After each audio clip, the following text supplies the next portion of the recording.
Hey guys, what's up? It's BigJackFilms here, and welcome back to another opening night. Do apologize that I haven't been able to put these up more often. There have not been any movies new that have come out because we're still under lockdown here in Ontario. But, I also want to apologize for not doing Patreon-sponsored requests because I've just been really busy and the winter has been kicking our asses, but we're gonna make up for it and take a look at a Patreon-sponsored review by, the wonderful, RaisorBlade. If you guys want to go check out his channel, link down below. He does some really good movie reviews, and he's a really cool collaborator here on the channel. But he sponsored our Patreon this month by having us taking a look at a movie that I completely forgot about because I saw this as a kid, and I've never seen it since, and it was free on YouTube, so that's a plus.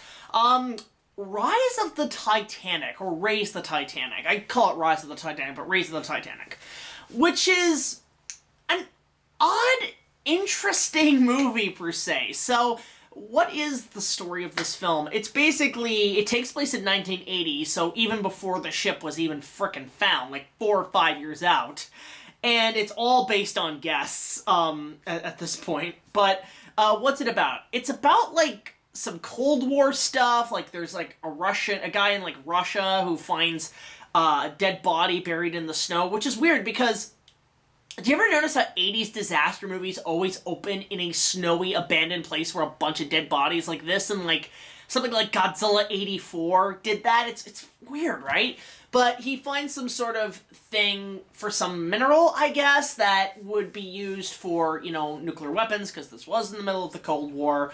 And essentially, they say the only parcel of this mineral that was ever found and was going to be used was shipped on the Titanic, bound for America, and it kind of sunk in 1912. So a bunch of oceanographers and science fiction explorers and funders and stuff decide to go down to find the Titanic, surprisingly easy, and instead of just leaving it there as a memory of the people who died and leaving it as a gravesite, even though it's starting to really disintegrate, guys. That ship's not going to be there for too much longer.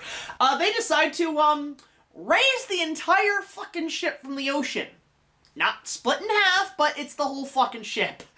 With some weird sci-fi shit that inflates the ship up just so they can get the mineral, and it's a weird movie. I was kind of surprised, like, how it's like a real crosspot of history, science fiction, Cold War propaganda, disaster movie, big special effects epics. Like, it's a mirage of just all these genres, and it's sort of a clusterfuck, but kind of an enjoyable one, because you know it's like, for the time it was pretty big, but now it's like really bad.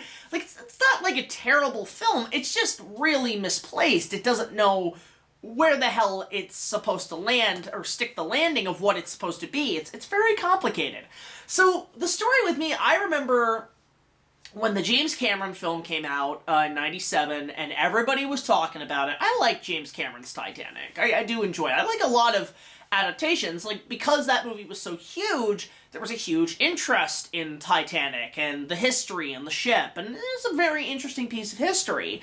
It's basically a real-life disaster movie that happened in the real world. It's kind of crazy. But, obviously, on my end, I wanted to study more about it. I remember reading books about it as a kid, and I remember, like, going to libraries and video stores and grabbing as many films as I could. I watched the one from the 40s, I think it was, which was a pretty ballsy film at the time. But I also remember the 1996 TV movie with Tim Curry, who is great as always, and Catherine Zeta-Jones. This was like 2 years before Zorro, and she's fucking great in that film. I know a lot of people compare it to the Cameron movie, but I don't know, it stands on its own as a fun little piece for television. So this movie was kind of in an era where I guess Titanic was still a thing. It just wasn't fully discovered. This came out like 4 years before, I think, what's his name, Robert Ballard discovered the ship in the 80s, and surprisingly enough, it was found off the coast of Canada. It went off course. No wonder there was icebergs. It was right in the middle of cold-ass Canada. So, especially in April, no less. I mean, we had one of the biggest snowstorms in 30 years just drop on us this week. So, regardless, it was really a film that kind of took the aspects of science fiction, Cold War politics, and sort of the last hurrah of big-budget 70s CinemaScope disaster movies on par with Earthquake, Towering Inferno, Kong 76, just these massive, huge, epic disaster movies on those big CinemaScope screens and really taking advantage of it. And surprisingly enough, on that end, it really kind of works. Like, most of the Titanic effects are models, like they're total models. But surprisingly enough, they're very impressive models. Like, even for me as a kid, I remember renting the VHS cover and looking at the back and seeing the ship come up, and it looked, even on the box, pretty impressive. And when I watched the film on VHS, and even now on HD, those effects surprisingly look good. Like, even for 1980, you stuck it in a film now, it would still look pretty impressive. The model work is spectacular in this film, and probably one of the best ever using of that damn ship. So, I'll give major props to, I think they spent probably more money on the effects than they did the story, because the story is just nothing. It is just a cobblepot of different ideas, and for some reason, at one point, Alec Guinness shows up. Alec Guinness! Like, I remember seeing that, and I was like, oh, what is it, Ewan McGregor, he was on the, I forget, the Graham Norton show, and he made this comment, it's become a TikTok vine, but I remember looking at Alec Guinness when he pops up as a Titanic collector, and I'm like, that's fucking Obi-Wan Kenobi. It's kind of weird. Why is Alec Guinness in this? I don't know, maybe he needed a paycheck in between Empire and Jedi, I don't know. But, funny, this came out the same year as Empire, so he got double pay, I guess. But it's funny, because Alec Guinness is, obviously he's still got a bit of the Obi-Wan going on, but at the same time, it's only like a small role for him, but he's a Titanic collector. But I swear, the way he talks, something I kind of noticed, and this is going to the Thomas fans, he would have been a great narrator for the Brent Aircroft series in the 80s. Like, I'm not kidding. If they hadn't gotten Ringo Starr, I think Alec Guinness would have been great, because he could really hold levity of that show. He was speaking like Mr. Conductor would about engines and pipes and, you know, the ship and the engine and the fires, and it felt like that to me. It's like Obi-Wan, okay, if Obi-Wan Kenobi narrated Thomas shorts, that'd be great. Like, I know Mattel has the license, but if Britt can get them back and, like, get the original series back on track, pun intended, get Ewan McGregor to do narration for it. I would love that. Just Obi-Wan Kenobi telling the stories of the episode. But regardless, so back to the Raise the Titanic. Again, it's such a modge podge of different ideas and films, because the Cold War stuff just feels really tacked on. I get at the time it was a big deal, but it just felt really kind of forced. It's the same thing with, like, the American edit of Godzilla 84, where, oh, we gotta add the Cold War stuff, and, you know, that, and the Russians, and that sort of thing. And on top of that, it's like, you know, that they say that they need the mineral to, the whole reason they brought the ship up and raised essentially a piece of a graveyard of thousands of people who died, 1,500 people, was all for a mineral to create a bomb that would kill more people.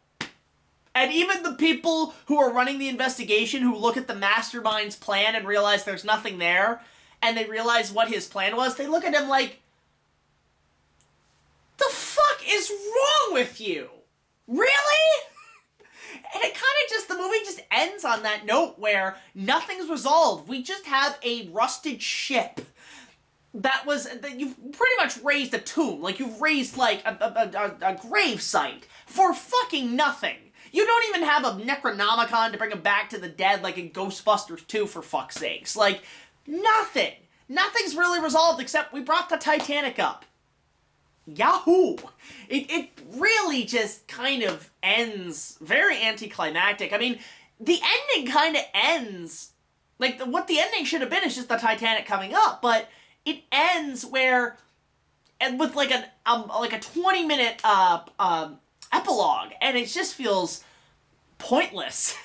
So the movie is a very weird one, but I will give it credit. It has a lot of different things going for it, visually and technically, that I could kind of recommend it as sort of an odd art piece of the end of the 70s disaster movies and the beginning of the 80s Cold War propaganda movies and disaster films on that level. It's sort of a real bridge between the two.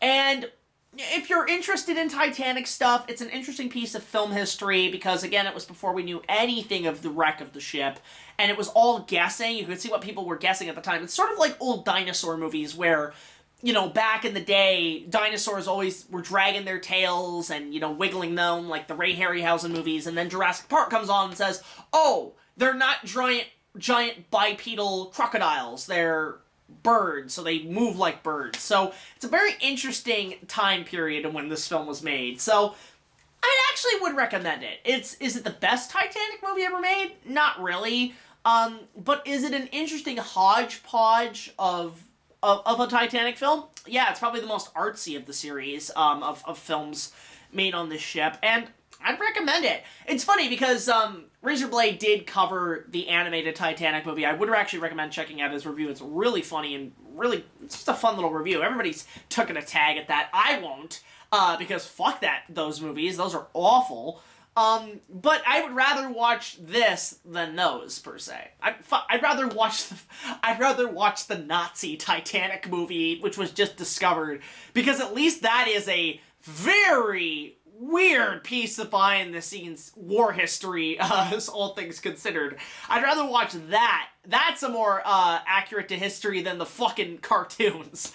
Oh, good lord. So, bottom line, Race the Titanic? Good, maybe 6 out of 10. It's not a perfect movie. It's not a great movie, but it's a movie. It's a weird hodgepodge artsy film that I actually would recommend checking out. So again, big thank you to RaisorBlade for sponsoring this episode for Patreon. And if you guys want to have us do movie requests, if you donate $5 a month, you can do a request of your choice. We're actually getting really backlogged with a lot of movies for recommendations, and we're going to keep those up.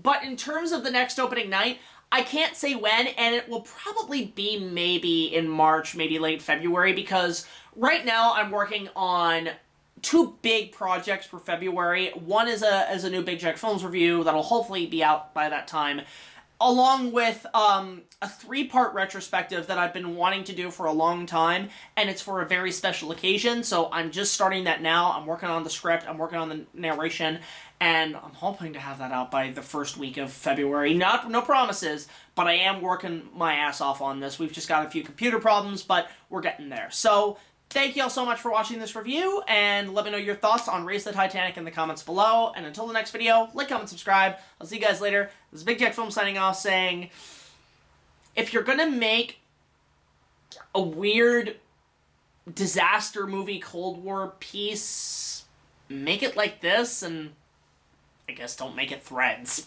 because fuck that movie. Alright, no more talking. See you guys later. Take it easy.